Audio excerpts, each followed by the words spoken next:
നമസ്കാരം. മഹാത്മ ന്യൂസിലേക്ക് സ്വാഗതം. നമ്മുടെ എംപിമാർക്ക് എന്താണ് പണി? MP ഫണ്ട് വിനിയോഗത്തിൽ വട്ടപൂജ്യം.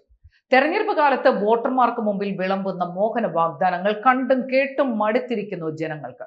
വോട്ട് കിട്ടി വിജയിച്ചു കഴിഞ്ഞാൽ പിന്നെ എന്താണ് ചെയ്യുന്നത് എന്ന് അന്വേഷിക്കാൻ വോട്ടർമാർക്ക് ഒരവകാശവും അധികാരവുമില്ല. തെരഞ്ഞെടുപ്പിലൂടെ ലോക്സഭയിലെത്തുന്ന 20 പേർ കേരളത്തിൽ നിന്നുണ്ട്. രാജ്യസഭാ MP-മാരായി 6 പേർ വേറെയും.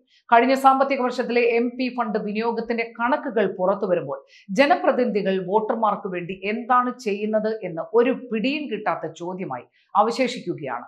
കേരളത്തിൽ നിന്നും ജയിച്ചുപോയ ലോക്സഭ രാജ്യസഭാ അംഗങ്ങൾ MP ഫണ്ട് വിനിയോഗത്തിൽ ദേശീയ നിലവാരത്തേക്കാൾ വളരെ പിന്നിലാണ് എന്നാണ് കണക്കുകൾ. ഫണ്ടിന്റെ 1% പോലും വിനിയോഗിച്ചിട്ടില്ലാത്ത കേരള MP-മാരും ഉണ്ട് എന്നതാണ് ഏറെ സങ്കടകരം. ഈ റിപ്പോർട്ട് പുറത്തു വരുമ്പോൾ യഥാർത്ഥത്തിൽ നമ്മുടെ MP-മാർക്ക് എന്താണ് പണി എന്ന ചോദ്യം ശക്തമാവുകയാണ്. ഇന്ത്യയിലെ MP-മാർക്ക് പ്രാദേശിക വികസന ഫണ്ടായി കേന്ദ്രം ഓരോ വർഷവും അനുവദിക്കുന്നത് 5 കോടി രൂപയാണ്. തന്റെ മണ്ഡലത്തിലെ വികസന കാര്യങ്ങൾക്ക് വേണ്ടിയാണ് ഈ തുക അനുവദിക്കുന്നത്. കേരളത്തിൽ നിന്നുള്ള MP-മാരുടെ ശരാശരി കണക്കെടുത്താൽ 10% തുക മാത്രമാണ് പലരും വിനിയോഗിച്ചിട്ടുള്ളത്. കൂടുതൽ ഫണ്ട് വിനിയോഗത്താൽ മുന്നിലുള്ളത് രാജ്യസഭാ അംഗമായ ജോൺ ബ്രിട്ടാസ് ആണ്. അദ്ദേഹം ഫണ്ടിന്റെ 26% വിനിയോഗിച്ചതായി കണക്കുകൾ പറയുന്നു.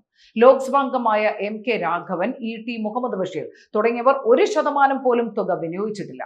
ലോക്സഭാ അംഗമായ കൊല്ലം MP NK പ്രേമചന്ദ്രനാണ് മുന്നിൽ. അദ്ദേഹം 21% തുക വിനിയോഗിച്ചിട്ടുണ്ട്. മറ്റ് MP-മാരായ VK ശ്രീകണ്ഠൻ 19%, ഹൈബീഡൻ 15%, അടൂർ പ്രകാശ് 14% എന്നിങ്ങനെയാണ് കണക്കുകൾ.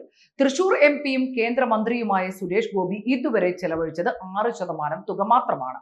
കേരളത്തിലെ 20 ലോക്സഭാ മണ്ഡലങ്ങളിലും നഗരങ്ങളും പട്ടണങ്ങളും ഗ്രാമങ്ങളുമുണ്ട്. ഇതിൽ തന്നെ വികസനം പലപ്പോഴും നഗരമേഖലകളിലാണ് നടക്കാറുള്ളത്. എന്നാൽ ഗ്രാമീണ മേഖലയിലെ ദുരിതം അനുഭവിക്കുന്ന ജനങ്ങൾക്ക് വികസനത്തിനുള്ളതാണ് കേന്ദ്ര സർക്കാരിന്റെ MP ഫണ്ട്. പ്രാദേശിക ജനകീയ പ്രശ്നങ്ങളെ കണ്ടെത്തി വികസന ഫണ്ട് ഉപയോഗിച്ചാൽ ജനങ്ങൾക്ക് അത് ഗുണം ചെയ്യും. ഇത്തരം കാര്യങ്ങളിൽ സമയം ചെലവഴിക്കാൻ പല MP-മാർക്കും സമയമില്ല.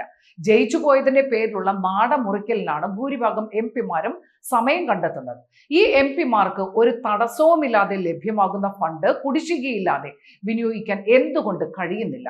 അതിന് പ്രധാനമായി പറയുന്ന ഒരു കാരണമുണ്ട്. ഈ ഫണ്ട് ഉപയോഗിച്ച് നടത്തുന്ന പദ്ധതികൾക്ക് അനുമതി നൽകേണ്ടത് ജില്ലാ ഭരണകൂടമാണ്. അവിടെ ഉണ്ടാകുന്ന കാലതാമസവും അനാസ്ഥയുമാണ് ഫണ്ട് വിനിയോഗത്തിനുള്ള തടസ്സം എന്നാണ് MP-മാരുടെ വിശദീകരണം. എന്നാൽ ജനങ്ങൾക്കൊരു മറുചോദ്യമുണ്ട്. ഭരണകൂടത്തിന്റെ പ്രധാന ഘടകമായ MP-മാർക്ക് ജില്ലാ ഭരണകൂടത്തെ നിയന്ത്രിക്കാൻ എന്തുകൊണ്ട് കഴിയുന്നില്ല? നന്ദി, നമസ്കാരം.